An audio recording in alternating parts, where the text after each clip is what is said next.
And welcome in adjunct professor at Montclair State University, Dan Geltrude. Dan, good morning. Okay, so obviously America is the biggest economy in the entire world.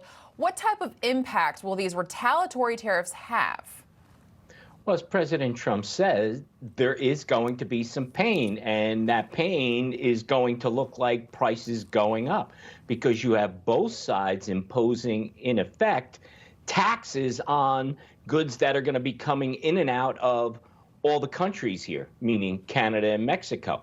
But remember, this is a means to an end. What President Trump has said he wanted is he wants control over illegal immigration. He wants the flow of fentanyl to stop. And obviously, he also wants the trade deficit to be evened out. So assuming we can get to that point, that I would anticipate that these tariffs would come down or perhaps even disappear altogether.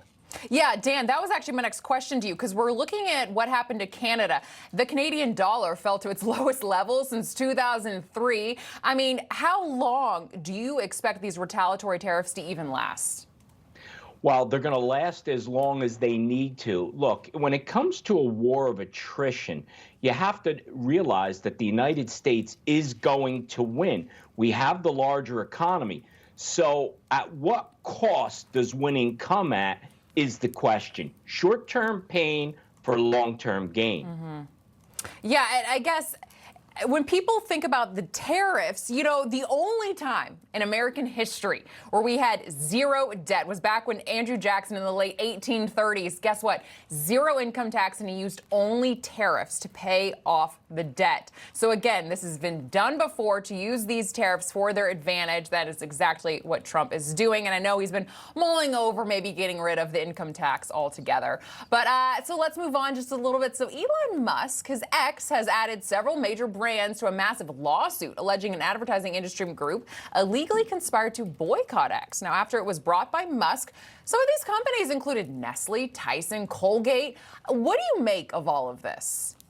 Well, it's an interesting lawsuit because basically he's talking about these companies coming together to illegally conspire against X. In other words, to bring financial pain to them, and they did it in an illegal way, the allegation goes. So he's going to try to prove that X suffered financial damages by the illegal actions of these companies, and he's going to want to be paid accordingly. Does he need the money? No. But does he want to make the point that this is wrong? Absolutely. Yes, absolutely.